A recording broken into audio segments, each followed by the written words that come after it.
Para sa mga kapatid nating yumao na sina Anong at Daming Carlos, Belen, Teresa Chan, at Tidol.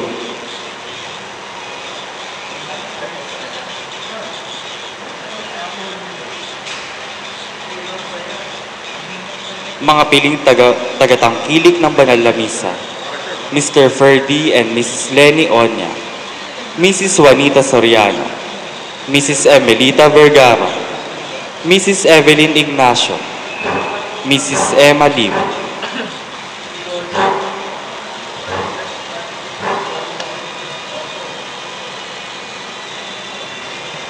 Inaanyayahan po tayong lahat na magkaroon ng ganap, buhay, may kamalayan at mabungang partisipasyon sa pagdiriwang na banal na misa.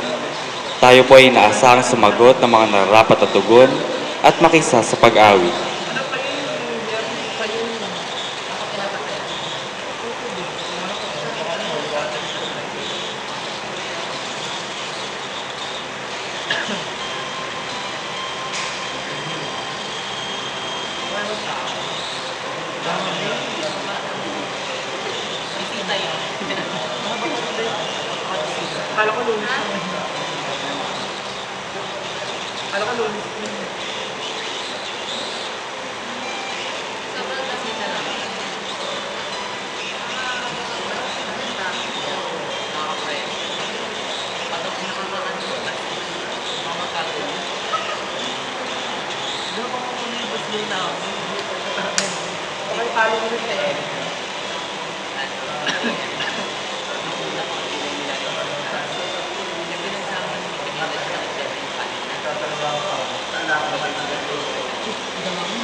Magandang umaga po sa inyong lahat. Magandang umaga din po. Sa ngalan ng Ama at ng Anak at ng Espiritu Santo, Amen. sumayin niyo ang Panginoon. At sumayo rin. Mga kapatid, bilang kamanlalakbay ng pag-asa at misyonero ng pananampalataya, tayo'y gumanap sa banal na pagdiriwang. Aminin natin ang ating mga kasalanan.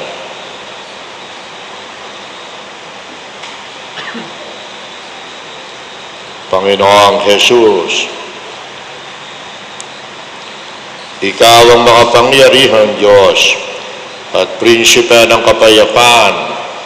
Panginoon, kaawaan mo kami. Panginoon, kaawaan mo kami.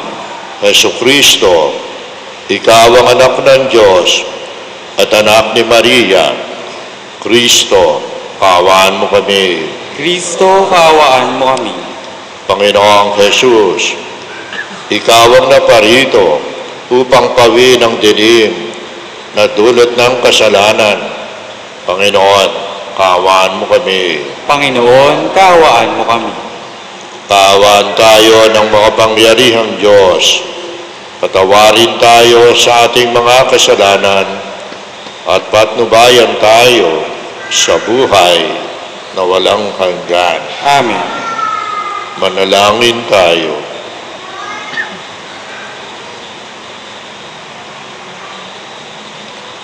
Ama naming makapangyarihan, kasihan mo kami ng iyong pagmamahal upang kami nakabatid sa pagbabalita ng anghel tungkol sa pagkakatawang tao ng anak mo ay makapakinabang sa kanyang pagpapakasakit at pagkamatay sa krus sa pagsapit namin sa pagkabuhay niya sa langit. Sa pamamagitan niya, kasama ng Espiritu Santo, magpasawalang hanggan. Amen. Upo po ang lahat. Sa unang pagbasa, isinasalaysay sa atin ang propesiya ni Mikas na sa Bethlehem manggagaling ang Mesiyas. Sa kanyang pagsilang, kapayapaan ang maghahari sa lahat. Ang salita ng Diyos mula sa aklat ni Propeta Mikas. Ito ang sinasabi ng Panginoon.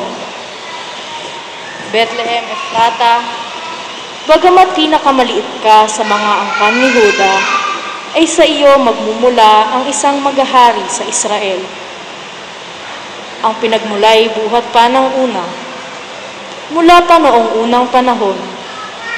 Kaya nga, ang bayan ng Panginoon ay ibibigay niya sa kamay ng mga kaaway hanggang sa isilang ng babae ang sanggol na maghahari. Pagkatapos, babalik sa Israel ang nalabi sa bansang ito. Pagdating ng haring yaon, pamamahalain niya ang Israel sa pamamagitan ng kapangyarihan ng Panginoon. Taglay niya ang kadakilaan ng pangalan ng Panginoon na kanyang Diyos. At ang Israel ay mamumuhay na ligtas, sapagkat ang haring yaon ay kikilalanin ng buong sanlibutan. Sa kanya magmumula ang kapayapaan natin. Ang salita ng Diyos. Salamat sa Diyos.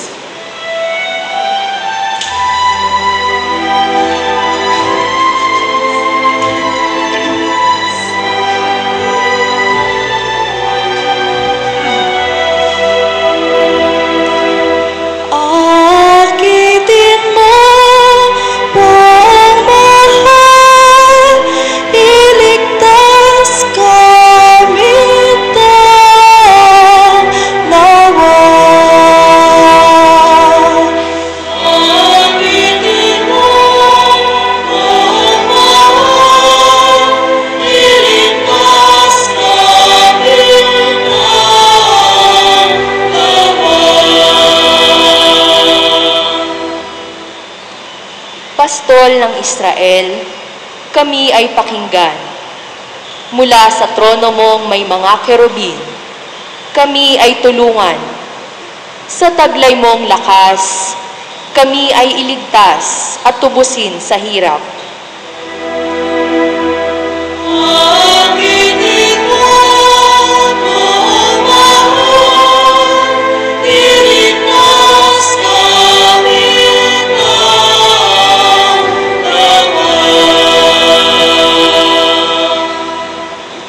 Ika'y manumbalik, O Diyos na dakila, pagmasdan mo kami mula sa itaas, at ang punong ito'y muling pagyamanin at iyong iligtas.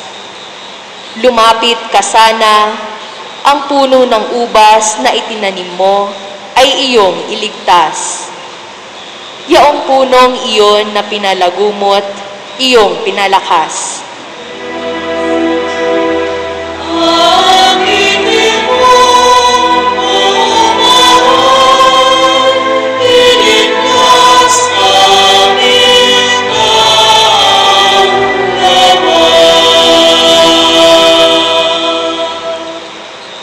Ang lingkod mong mahal ay iyong ingatan, yamang hinirang mo ay iyong ipagsanggalang.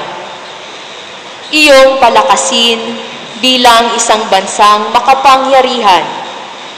At kung magkagayon, magbabalik kamit, di na magtataksil sa iyo kailanman. Kami pasiglahit, aming pupurihin ang iyong pangalan.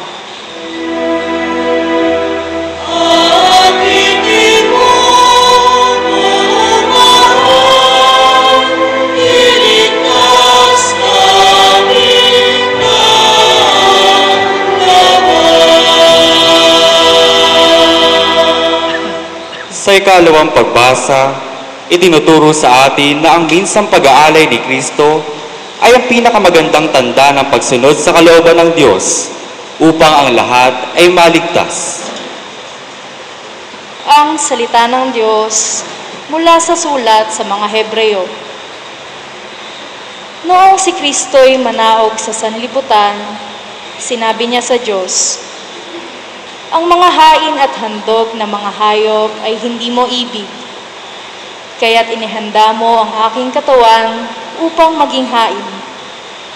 Hindi mo kinalugdan ang mga handog na susunugin at ang mga handog dahil sa kasalanan. Kaya't aking sinabi, narito ako, O Diyos, upang tupdin ang iyong kalooban."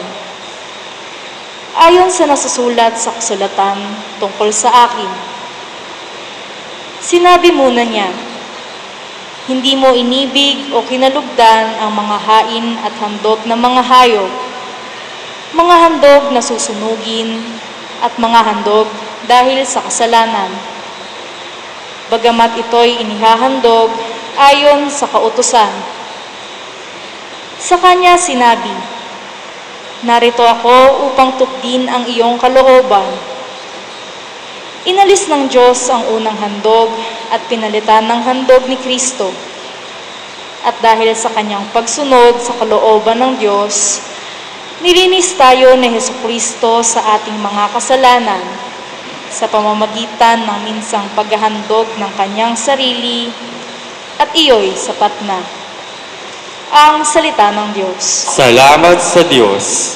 Sa mabuting balita, ipinahayag ni Elizabeth ang kagalakan sa pagdalaw ni Maria na siyang pinili upang maging ina ng Panginoon. Ang mga sanggol sa kanilang sinapupunan ang nagdulot sa kanila ng tuwa. Magsitayo po ang lahat.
Sumainyo ang Panginoon.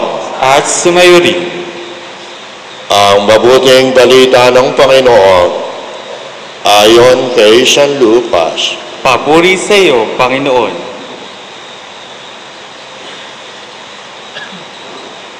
Hindi nagtagal at si Maria ay nagmamadaling pumunta sa isang bayan sa kaburulan ng Huda. Pagdating sa bahay ni Zacarias, binati niya si Elizabeth. Nang marinig ni Elizabeth ang bati ni Maria, naggagalaw ang sanggol sa kanyang tiyan. Napuspos ng Espiritu Santo si Elizabeth at buong galak na sinabi, "Pinagpala ka sa mga babae at pinagpala rin ang dinadala mo sa iyong sinapupunan. Sino ako upang dalawin ng ina ng aking Panginoon? Sapagkat pagkarinig ko ng iyong bati, naggagalaw sa tuwa ang sanggol sa aking tiyan. Mapalad ka sapagkat nanalig kang matutupad ang ipinasabi sa iyo ng Panginoon."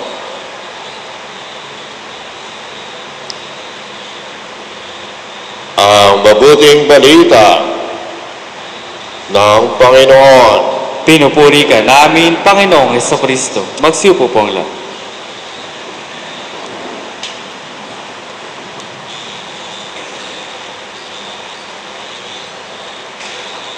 Si Maria ay tumindig at nagmamadaling pumunta sa kaburulan ng Huda. Mga kapatid, ang Ebanghelyo, ang mabuting balitang ng liturhiya na binasa natin ngayon sa ika-4 na linggo ng Adbyento, ay masasabi ng pagbisita ni Maria kay Elizabeth. Pumunta siya sa kanya at ipinahayag ang kanyang mga damdamin. At ang pagpapahayag na ito ng damdamin ay naging isang panalangin, ang Magnificat. Si Maria ay tumayo at nagmamadaling pumunta. Ang huling bagay ng paglalakbay ngayong ang huling linggo ng 40 araw ng paghahanda, naway gabayan tayo ng dalawang pandiwang ito, tumayo at nagmamadali. Una sa lahat, tumayo, bumangon si Maria. Pagkatapos ng pagpapahayag ng anghel, isang mahirap na panahon ang naghihintay para sa mahal na Birhen. Ang kanyang hindi inaasahang pagdadalang tao ay naglantad sa kanya sa mga hindi pagkakaunawaan at kahit na matinding parusa, kabilang ang pagbato sa kultura ng panahong iyon. Kaya isipin natin kung gaano karaming mga alalahanin ang mayroon siya. Gayunpaman, hindi nasira ng loob si Maria. Hindi siya nag-alinlangan at hindi niya inisip kung kanino hihingi ng tulong Ngunit kung kanino siya magdadala ng tulong, palagi niyang iniisip ang iba. Iyan si Maria, ang ating ina. Palaging iniisip ang pangangailangan ng iba. Kaya nga mga kapatid, huwag nating kalilimutan na ang unang pagkilos ng kawang gawa na magagawa natin ay gawin natin kara-karaka, sapagkat kung si Maria ang nagdala ng kagalakan ni Jesus kay Elizabeth, gayon din ang ginawa ni Maria gaya ng ginawa ni Maria kay Elizabeth, ganon din ang gawin natin, lalo na ngayong panahon ng Pasko, ang maglingkod sa isa't isa, maghandog ng ating buhay, at ialay ang mga ito lalo tigit sa ating pagbibigayan.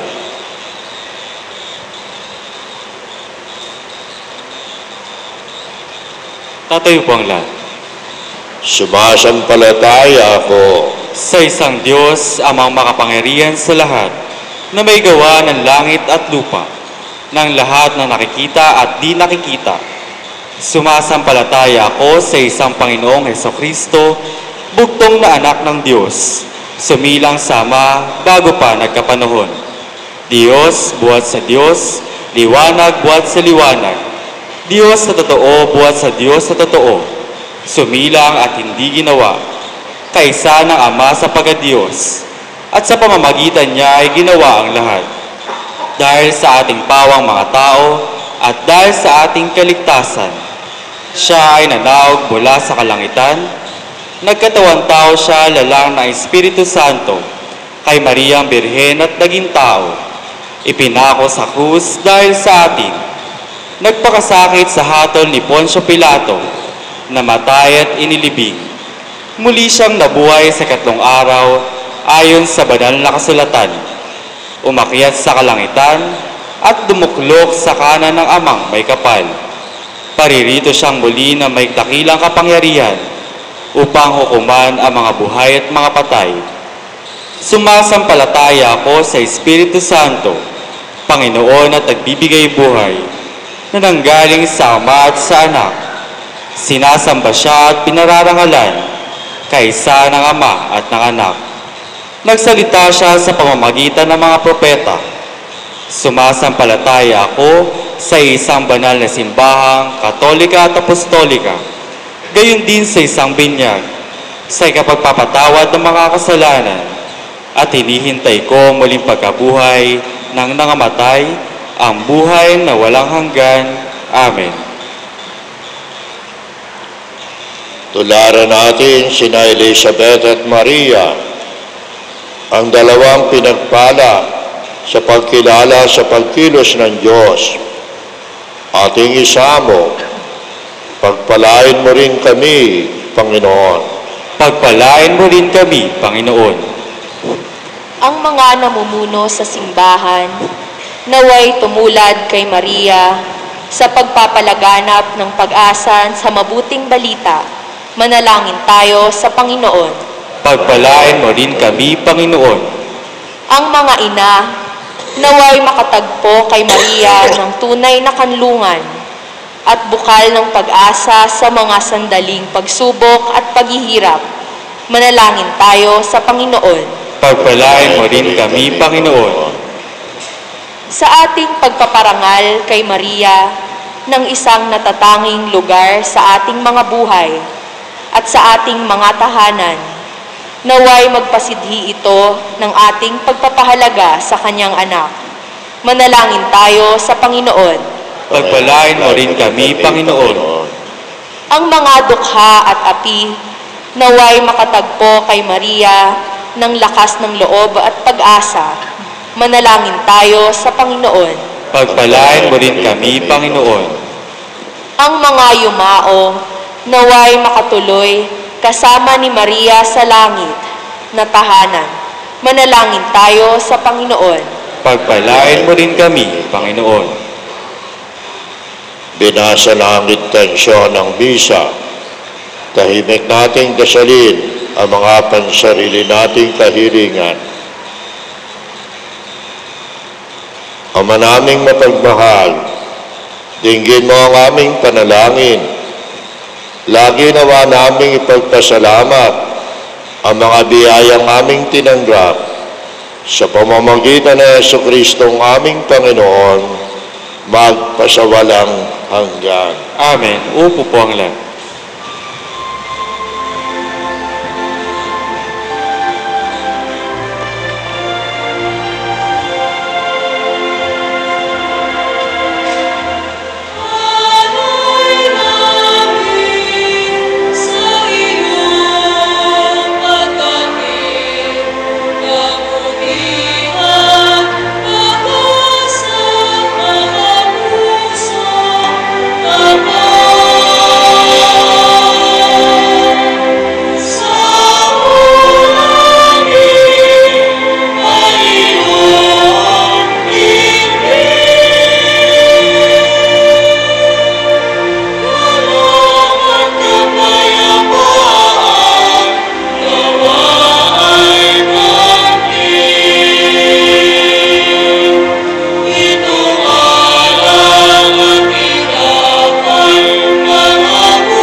Tatayo po ang lahat.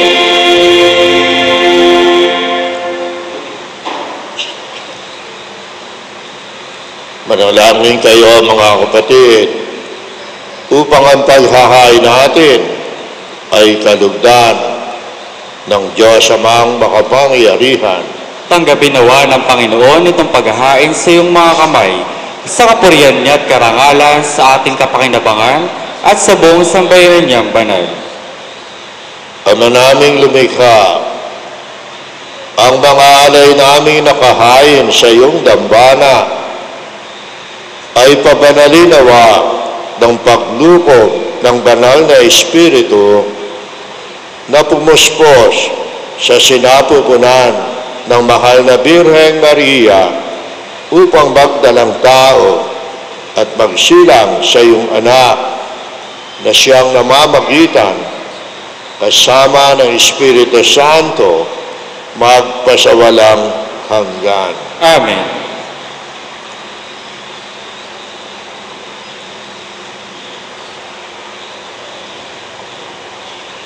Sumayin niyo ang Panginoon. At sumayo rin, Itaas sa Diyos ang inyong puso at diwa. itinaasa namin sa Panginoon. Pasalamatan natin ang Panginoong ating Diyos. Marapat na siya ay pasalamatan. Ama naming makapangyarihan, tunay ngang marapat na ikaw ay aming pasalamatan sa pamamagitan ng Jesucristo na aming Panginoon. Sa katauhan ng iyong isinugang Mesiyas, nahayag sa amin ang katuparan ng iyong balak Ngayon nga ay iyong ipinakikita sa lahat ang liwanag na tumatanglaw sa sangkatauhan sa pagpapahayag ng anak mong ginigiliw na siya ay hindi naiiba sa amin. Minarapat mong sa pagkatao namin magningning ang karikta ng kadakilaan niyang di magmamaliw. Kaya kaisa ng mga anghel na nagsisiawit ng papuri sa iyo, nang walang humpay sa kalangitan, kami nagbubunyi sa iyong kadakilaan.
Ama naming banal, ikaw ang bukal ng tanang kabanalan.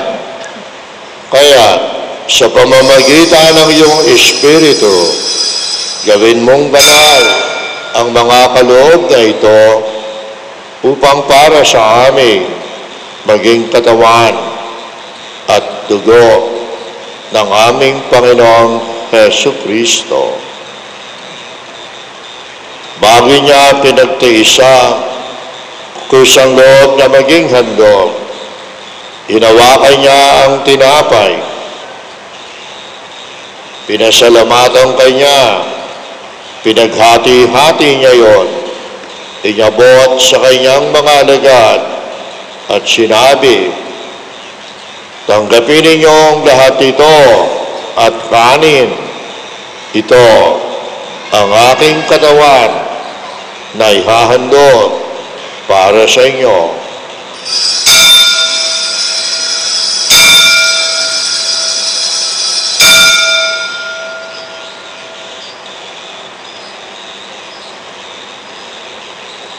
Gayon din naman, noong matapos ang hapunan, hinawakan niya ang kalis, muli kanyang pinasalamatan. Inabot niya ang kalis sa kanyang mga alagad at sinabi, tanggapin ninyong lahat ito at inumin. Ito ang kalis ng aking dugo ng bago at walang hanggang tipan, ang aking dugo na ibubuhos para sa inyo at para sa lahat sa ikapagpapatawad ng mga kasalanan. Gawin ninyo ito sa pag-alala sa akin.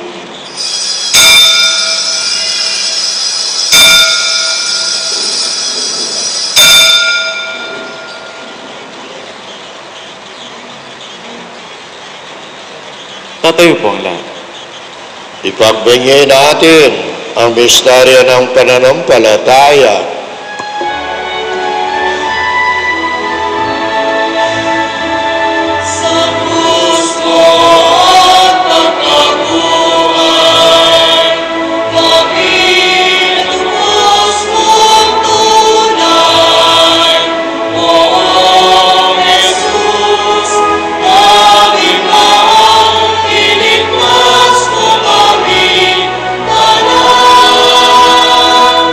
Kayo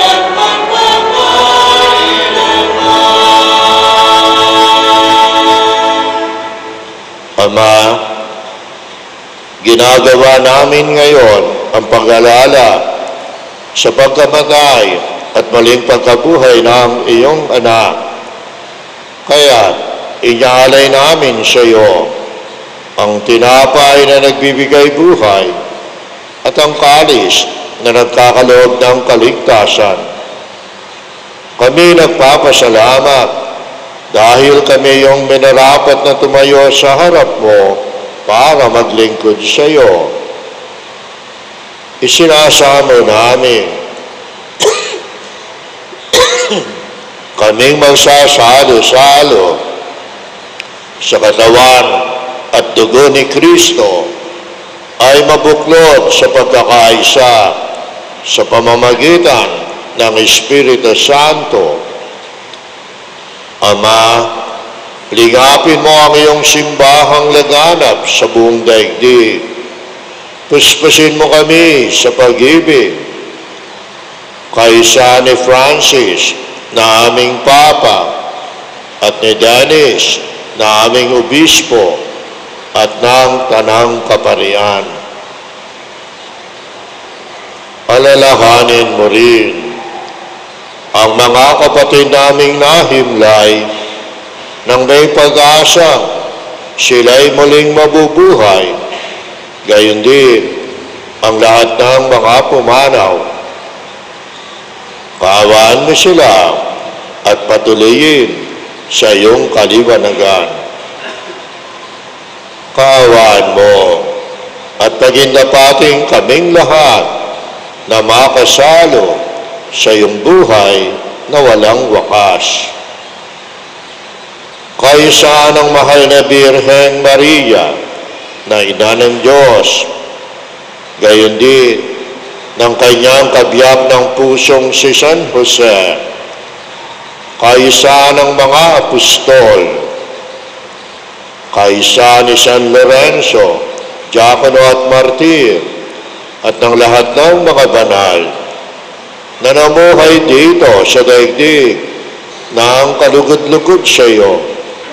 Maipagdiwang nawa namin ang pagpupuri sa ikararangal mo sa pamamagitan ng iyong anak na aming Panginoong Hesu Kristo.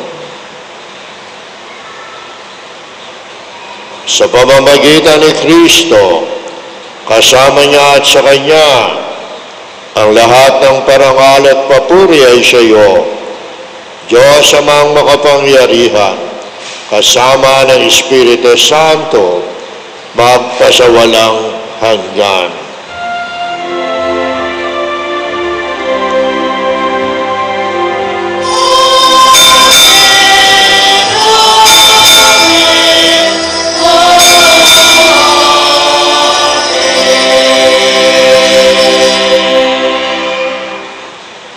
Bilang mga magkakapatid, awitin natin ang panalangin itinuro ni Kristo sa atin.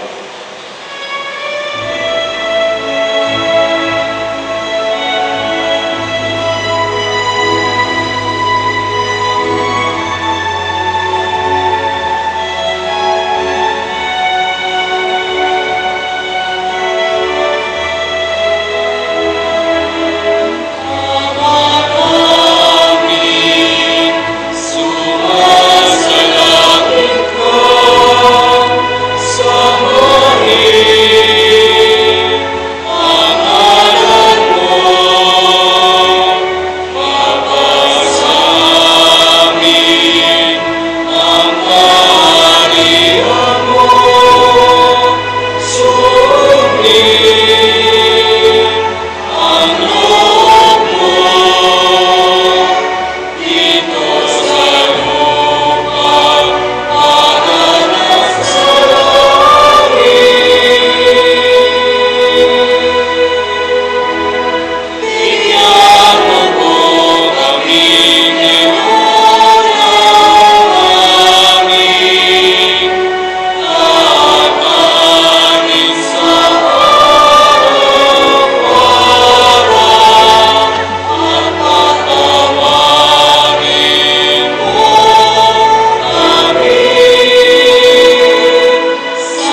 Hinihiling namin kami yadya sa lahat ng masama, pagkalooban ng kapayapaan araw-araw, iligtas sa kasalanan, at ilayo sa lahat ng kapahamakan, samantalang aming pinananabigan ang dakilang araw ng pagpapahayag ng tagapagligtas namin, si Hesu Kristo.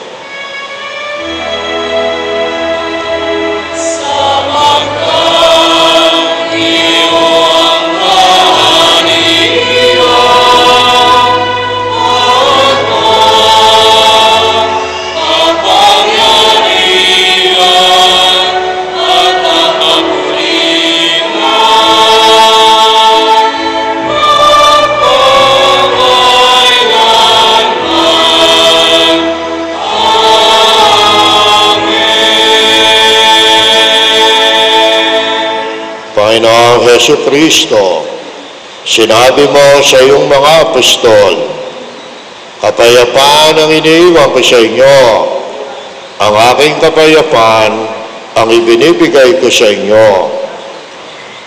Tunghayan mo ang aming pananampalataya at huwag ang aming mga pagkakasala. Pagkalooban mo kami ng kapayapaan at pagkakaisa ayon sa iyong kalooban, kasama ng Espiritu Santo, magpasawalang hanggan. Amen. Ang kapayapaan ng Panginoon ay laging sumainyo. At sumayo rin. Magbatian tayo ng kapayapaan sa isa't isa.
Narito si Kristo, ang ating kagalingan at kaligtasan. Tanggapin natin siya sa banal na piging.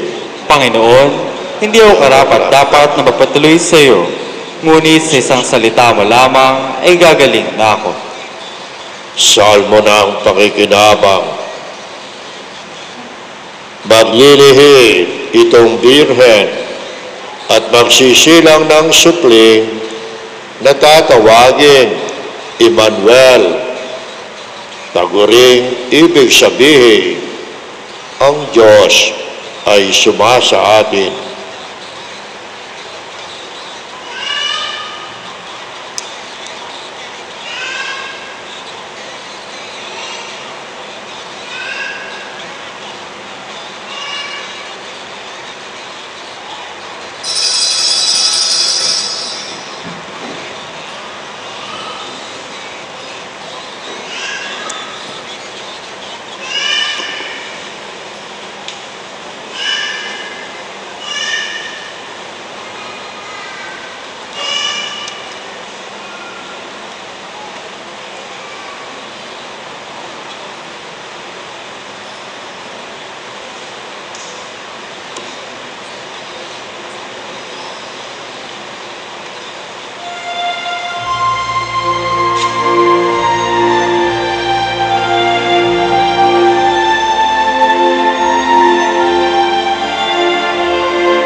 Tatayo po ang lahat.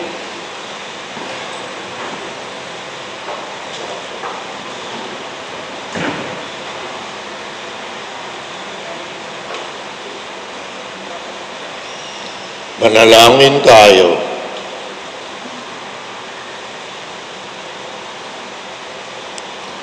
Ama naming mapagmahal, amin ang pinagsaluhan, ang piging na nagbibigay buhay, habang papalapit ang dakilang kapistahan ng Pasko, lalo nawa kaming makinabang ng may pananabik sa pagiging marapat, sa pagdiriwang, sa pagsilang ng anak mo, na siyang namamagitan magpasawalang hanggan. Amen. Sumayin niyo ang Panginoon. At sumayo rin. Iyoko ang inyong mga ulo para sa maringal na pagbabasbas. Ang Diyos na tumawag sa inyo mula sa kadiliman upang kayo'y makarating sa kanyang dakilang kaliwanagan, ay magpatatag sa inyong pananalig, pag-asa at pag-ibig, ngayon at magpasawalang hanggan. Amen. Kayong mga taga-sunod ni Hesu Kristo na nagpakita ngayon bilang liwanag na nagniningning sa kadiliman, ay siya nawang magpagindapat na kayo maging ilaw para sa kapwa-tao ngayon at magpasawalang hanggan. Amen. Sa hantungan ng inyong paglalakbay ay inyo nawang madatnan ang pinaghanap ng mga pantas na may talang nangunguna sa daan hanggang matagpo ang maligaya si Kristo na liwanag, buhat sa liwanag, magpasawalang hanggan. Amen. Pagpalain kayong lahat ng makapangyarihang Diyos, Ama at Anak at Espiritu Santo. Amen. Humayo tayo sa kapayapaan at tulad ng mahal na Birheng Maria, tumulong sa kapwa. Salamat sa Diyos. Palakpakan natin ang Panginoon. Maraming salamat po sa inyong lahat.